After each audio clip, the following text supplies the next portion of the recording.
আসসালামু আলাইকুম রহমতুল্লাহি ওবরকাতুহু। সম্মানিত দর্শক, বাংলাদেশের প্রধানতম রাজনৈতিক দল বিএনপির মধ্যে এক ধরনের তৃপ্তির ঢেকুর লক্ষ্য করা যাচ্ছে।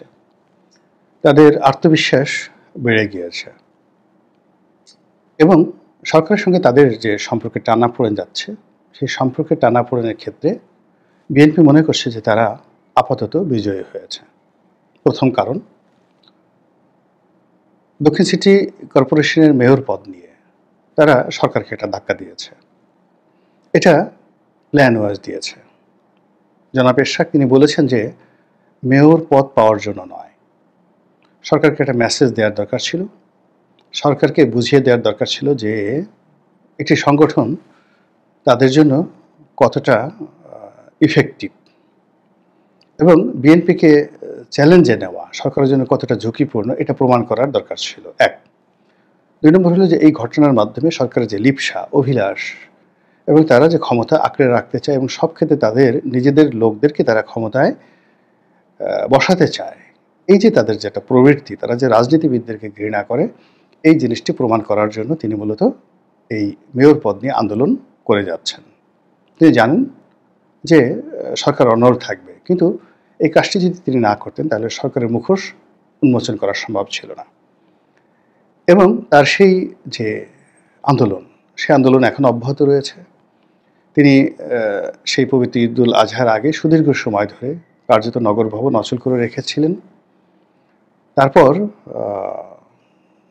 একটা নির্দিষ্ট সময় পর্যন্ত তিনি প্রধান উপদেষ্টার বাসভবন যমুনাকে অচল করে রেখেছিলেন এবং পুরো ঢাকা শহরের যে সিস্টেম, ট্রাফিক ব্যবস্থা, জনজীবন স্থবির হয়ে পড়েছিল জনাব এরশাদ সাহেবের আন্দোলনের কারণে। শাহবাগ থেকে শুরু করে যমুনা পর্যন্ত, যমুনা থেকে শুরু করে পল্টন ময়দান, তারপর সেখান থেকে মৎস্য ভবন, মৎস্য ভবন থেকে হাইকোর্ট, হাইকোর্ট থেকে গুলিস্তান, গুলিস্তান থেকে একেবারে নগর ভবন, অনেকগুলো দিন, অনেকগুলো সময় মূলত বিএনপির হুকুমতে এই সমস্ত এলাকা চলেছে। There are no military, no police, no তত্ত্বাবধায়ক সরকারের উপদেষ্টা, নাথিং, কেউ ছিল না। এরশাদ চালিয়েছেন সব কিছু। এখন এই সফলতার পরে এরশাদের মধ্যে এক ধরনের আত্মবিশ্বাস জন্ম নিয়েছেন যে তিনি আরও পারেন এবং তার সেই ধারাবাহিকতায় তিনি ঘোষণা দিয়েছেন যে ঈদের পর যদি তাকে শপথ পড়ানো না হয় তাহলে তিনি নিজেই শপথ পড়বেন, তারপর সেই শপথ পড়ে তিনি দায়িত্ব পালন করবেন অনেকটা বিপ্লবী সরকারের মতন করে। এবং তিনি তার সেই যে জিদ, এটি তিনি দেখিয়েছেন যখন দক্ষিণ সিটি কর্পোরেশনের তত্ত্বাবধানে জাতীয় ঈদগাহ ময়দান প্রস্তুত হচ্ছিল, যেখানে রাষ্ট্রপতি কিংবা প্রধান উপদেষ্টা তার দলবল সহ সেখানে ঈদের নামাজ আদায় করবেন। সেই জায়গাতে তিনি এলেন এবং তিনি স্পষ্টতই বললেন যে আমি এখানে বিএনপি নেতা হিসেবে আসিনি, তিনি একজন মেয়র হিসেবে এখানে এসেছেন। তার বক্তব্য খুবই স্পষ্ট, লাউড অ্যান্ড ক্লিয়ার, যে তিনি তার পিতার মতোই, অর্থাৎ তার পিতা সুদীর্ঘকাল দায়িত্ব পালন করেছিলেন। অর্থাৎ তার পিতা নির্বাচিত হয়েছিলেন, আওয়ামী লীগ টেকনিক্যাল কারণে নির্বাচন দিতে পারছিল না। এর কারণ হলো আওয়ামী লীগের হাতে তখন শক্তিশালী প্রার্থী ছিল একমাত্র সাবের হোসেন চৌধুরী। তো তিনি আওয়ামী লীগের সভানেত্রী সাবের হোসেন চৌধুরীকে তখন সংস্কারবাদী নেতা হিসেবে তাকে এই সুযোগটি দিতে চাচ্ছিলেন না। তখন তিনি ঢাকাকে দুই ভাগ করার জন্য একটা পরিকল্পনা করলেন, দুই ভাগে বিভক্ত করার একটা পরিকল্পনা করলেন এবং সেটা বাস্তবায়ন করার জন্য যে সময়টা দরকার ছিল পুরো সময়টা তিনি জিদ করে জনাব সাদেক হোসেন খোকাকে তিনি অবিভক্ত ঢাকার মেয়র হিসেবে রেখে দিলেন। তো পরবর্তীতে যখন ঢাকা ভাগ হয়ে গেল, নতুন মেয়র নির্বাচিত হলো, তিনি ক্ষমতা হস্তান্তর করে চলে গেলেন। সেই ক্ষেত্রে এরশাদ সাহেবও মনে করেন যেহেতু আদালত তাকে রায় দিয়েছে, কাজেই নতুন মেয়র নির্বাচন না হওয়া পর্যন্ত তিনি এই দায়িত্বে থাকবেন তার পিতার মতো করে, এবং এইভাবে তিনি বুক ফুলিয়ে চলছেন।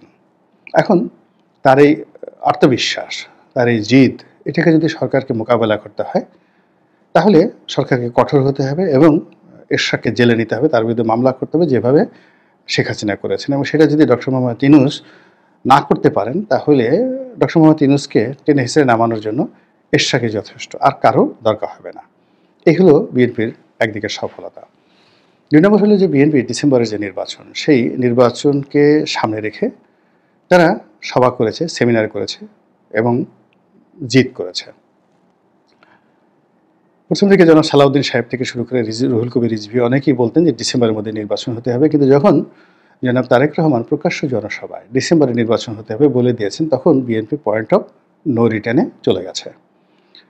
এবং বিএনপি মনে করছে যে তারা যদি ডিসেম্বরের মধ্যে নির্বাচন করাতে না পারেন, তারা এই ইউনূস সরকারকে দিয়ে আর নির্বাচনই করাতে পারবেন না, এবং তাদেরকে 2026 সনের জানুয়ারি মাস থেকে বলতে গেলে নির্বাচনে যেতে হবে। তারেক রহমান সাহেব আর বাংলাদেশে আসতে পারবেন না, এটা তারা ধরে নিয়েছেন। কাজেই এটাকে একটা যাকে বলা হয় ইজ্জত কা সওয়াল, তারপরে এটাকে একটা বাতচিত, এটাকে একটা যুদ্ধ, এটাকে একটা প্রতিযোগিতা, এটাকে একটা জয় পরাজয়ের নিয়ামক মনে করে তারা সর্বোচ্চ চেষ্টা চালিয়ে যাচ্ছে। এবং এই চেষ্টা চালানোর কারণে সরকারের সঙ্গে ইতিমধ্যেই তাদের সম্পর্ক একেবারে তলানিতে পৌঁছে গেছে। এটা এখন রীতিমতো শত্রুতায়, কার্যত কেউ কারো মুখ দেখতে চাচ্ছেন না। সর্বশেষ ঐক্যমত্যের বৈঠক হলো, সেখানে বিএনপি যে সকল নেতৃবৃন্দ গিয়েছেন তারা যথেষ্ট মুখ ভার ছিল এবং তারা খুব মেপে মেপে কথা বলেছেন। আবার অন্যদিকে ডক্টর মোহাম্মদ ইউনূস এবং তার যারা লোকজন আছেন তারা বিএনপির যারা নেতৃবৃন্দ রয়েছেন তাদের দিকে পারতপক্ষে না তাকিয়ে যদি পারতেন তাহলে তারা তাকাননি। তারা বরং এর সাথে জুনায়েদ শেখের সঙ্গে কিংবা জামাতের নেতার সঙ্গে কিংবা এনসিপির নেতাদের সঙ্গে তারা খোশ গল্প করতে ওই সময়টাতে স্বাচ্ছন্দ্য বোধ করছিলেন। তো এটা বিএনপির জন্য একটা স্পষ্ট অপমান, সিরিয়াস অপমান। সেই অপমান থেকে বাঁচার জন্য এখন বিএনপি পয়েন্ট অফ নো রিটার্নে যাওয়ার যে সিদ্ধান্ত নিয়েছে এবং এটাকে মোকাবেলা করার জন্য সরকার একটা চাল দিয়েছে। তারা যেভাবে একটা অস্বচ্ছ কথাবার্তা বলতেন যে ডিসেম্বর থেকে জুনের মধ্যে যে কোনো দিন নির্বাচন হবে, যখন ভালো হবে তখন, কম সংস্কার চাইলে ডিসেম্বরে হবে, বেশি সংস্কার চাইলে জুনে হবে। তো এই যে একটা গা ছাড়া ভাব, এই গা ছাড়া ভাব দিয়ে মূলত বিএনপিকে ক্রোধান্বিত করা হয়েছে এবং বিএনপি সেই জায়গা থেকেই সে বলছে যে না, সমস্ত চলবে না, যা কিছু করতে হবে সেই ডিসেম্বরের মধ্যেই করতে হবে। এবং এই কারণে ডক্টর মোহাম্মদ ইউনূস একটা ঘোষণা দিয়েছেন যে না, এপ্রিলে হবে। তাহলে কি হলো, জুন থেকে নেমে তারা আরও 3 মাস পিছিয়ে আসলো এপ্রিলের প্রথম সপ্তাহে, অর্থাৎ এপ্রিল মাস, মে মাস, জুন মাস, এই 3টি মাস তারা এগিয়ে এলো। আর অন্যদিকে যাকে বলা হয় বিএনপির যে দাবি ডিসেম্বর মাস, তার সেখানে জানুয়ারি, ফেব্রুয়ারি, মার্চ, এই 3টি মাস। তাহলে এই 3 মাস এবং ওখান থেকে 3 মাস একটা মাঝামাঝি জায়গাতে ডক্টর মোহাম্মদ ইউনূস এসেছেন এবং তিনি একেবারে বলেই দিয়েছেন যে প্রথম সপ্তাহে এটা হবে। তো এটা নিয়ে বিএনপি কটু কথা বলছে, সরকারের সমালোচনা করছে যে না, ডিসেম্বরে হবে না। তারপরে শেষে ডক্টর মোহাম্মদ ইউনূসের যে সকল সমর্থক রয়েছেন তারা বলার চেষ্টা করছেন যে এটা একটা বিরাট বিষয় হয়ে গেছে, এপ্রিল মাসে নির্বাচন হওয়া উচিত, এই সময় হলে এটা ভালো হবে, এটা ভালো হবে। তারপরে সরকার সমর্থক যারা রয়েছেন তারা বিএনপিকে গালাগাল থেকে শুরু করে যা ইচ্ছে তাই করে যাচ্ছেন। কিন্তু বিএনপি একেবারে ম্যাটিকুলাসলি তারা মনে করছেন, গাণিতিক হিসাব দিয়ে মনে করছেন যে সরকার ভয় পেয়েছে বিএনপিকে।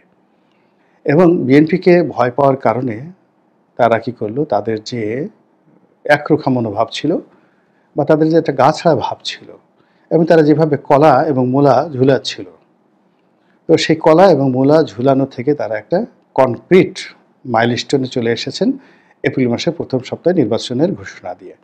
এটাকে বিএনপির যারা লোকজন তারা মনে করছেন তাদের একটা প্রাথমিক বিজয়। তারা যে সরকারকে ধাক্কা দিতে পেরেছে এবং সেই ধাক্কায় যে সরকার কেঁপেছে, ভয় পেয়েছে, আতঙ্ক অনুভব করেছে এবং তারা বুঝেছে যে সামনে ঈদের পরে যে পরিস্থিতি আসছে সেই পরিস্থিতি তারা সামাল দিতে পারবে না, এরশাদকে তারা সামাল দিতে পারেনি। তো সেক্ষেত্রে যদি বিএনপি যে সমাবেশটা করেছিল পল্টন ময়দানে, ঠিক পুরোনো নয় পল্টনে তাদের যে কার্যালয়, সেই কার্যালয়ের সামনে, সেটাকে যদি তারা জাস্ট একটু মার্চ করে একটু এগিয়ে আসতো এবং এগিয়ে এসে যদি তারা যমুনা ঘেরাও করতো, তাহলে পুরো এলাকা, শাহবাগ থেকে পুরো এলাকায় লোকে লোকারণ্য হয়ে যেত। এবং ওখানে মানে আপনি চিন্তা করেন 10 লাখ লোক যদি বিএনপি জড়ো করতো বা করে আগামীতে ডক্টর মোহাম্মদ ইউনূসকে ঘেরাও করে, তো সেক্ষেত্রে আসলে সেনাবাহিনী দিয়েও সেখানে পরিস্থিতি সামাল দেওয়া যাবে না। এবং যমুনা ছোট একটা জায়গা, ওখানে শেখ হাসিনা যেভাবে হেলিকপ্টার এসেছিল, গণভবনে নেমেছিল, তারপরে শেষে হেলিকপ্টার থেকে তিনি চলে যাওয়ার পরে দরজা খুলে দেওয়া হয়েছিল, ওই সুযোগটা আসলে যমুনাতে নেই। যমুনাতে হেলিকপ্টার ল্যান্ড করার কোনো ব্যবস্থা নেই। সেখান থেকে গাড়িতে করে বের হয়ে যাবে তাও সম্ভব নয়, এবং ওখানে এসে সেনাবাহিনীর কোনো টিম মানে ওখানে একটা অপারেশন চালাবে এটাও সম্ভব নয়। এই কারণে হলো আপনি যমুনার যে জায়গাগুলো দেখেন সেখানে অসংখ্য রাস্তা, সেই প্রতিটি রাস্তায়, মিন্টু রোডের প্রতিটি রাস্তায়, বেইলি রোডের প্রতিটি অলিতে গলিতে, রমনা পার্কের ভিতরে, সরোয়ার্দী উদ্যানে, তারপরে সামনে মৎস্য ভবনের সামনে, এরপরে এদিকে একেবারে কাউরান বাজার পর্যন্ত অলিতে গলিতে, বাংলা মোটরের অলিতে গলিতে বিএনপির নেতাকর্মীরা যেভাবে যাকে বলা হয় তারা প্রস্তুতি নিতে থাকবে, সেই প্রস্তুতিকে মোকাবেলা করে সেনাবাহিনীর কোনো ট্যাঙ্ক ক্যান্টনমেন্ট থেকে বের হবে বা হতে পারবে এটা বিএনপির লোকজন মনে করছে না। তো কাজেই তারা মনে করছে যে এরশাদকে দিয়ে যদি একটা ছোট ধাক্কা তারা দিয়েছে, একেবারে ছোট ধাক্কা দিয়েছে, এটাকে তারা মানে অনেকটা চুলকানির মতো মনে করে। বিএনপি এত বড় দল, সেখানে জাস্ট এরশাদ সাহেবকে দিয়ে তারা একটা চুলকানির মতো ঘটনা করেছে। এতেই সরকার কেঁপে কেঁপে একেবারে 3 মাস পিছিয়ে এসছে। তো কাজেই তাদেরকে যদি আরেকটু ধাক্কা দেওয়া হয়, মানে এরশাদের মতো আরও 2-4 জন লোক, যেমন যুবদলের নেতাকে দিয়ে, সভাপতিকে দিয়ে যদি একটা প্রোগ্রাম দেওয়া হয়, স্বেচ্ছাসেবক দলের সভাপতিকে দিয়ে যদি একটা প্রোগ্রাম দেওয়া হয়, তাবিথ আউয়াল এবং এরশাদকে দিয়ে যদি আরেকটা প্রোগ্রাম দেওয়া হয়, 3টে প্রোগ্রাম যুগপৎভাবে যদি উত্তর সিটি কর্পোরেশন চলে, দক্ষিণ সিটি কর্পোরেশন চলেন, পুরো ঢাকা শহর 24 ঘন্টার মধ্যে কলাপস হয়ে যাবে বিএনপির দখলে। তখন ডক্টর মোহাম্মদ ইউনূস ডিসেম্বরে নির্বাচনের দূরের কথা, রাগ করে বলবো যে আরে বাবা ডিসেম্বর লাগবে না, আগস্ট মাসে আমি নির্বাচন দিয়ে যাচ্ছি, ইভেন টুমরো। এবং এটা বিএনপির লোকজন বিশ্বাস করে। তো এইরকম একটা মনস্তাত্ত্বিক যে অবস্থা বাংলাদেশে চলছে, তারই মধ্যে এখন লম্বা পবিত্র ঈদুল আজহার যে ছুটি, আর এই ছুটি উপভোগ করার জন্য মানুষজন গ্রামে চলে গেছে, দেশ কর্মহীন। আর ডক্টর মোহাম্মদ ইউনূস এই সময়টাতে লন্ডন চলে যাবেন।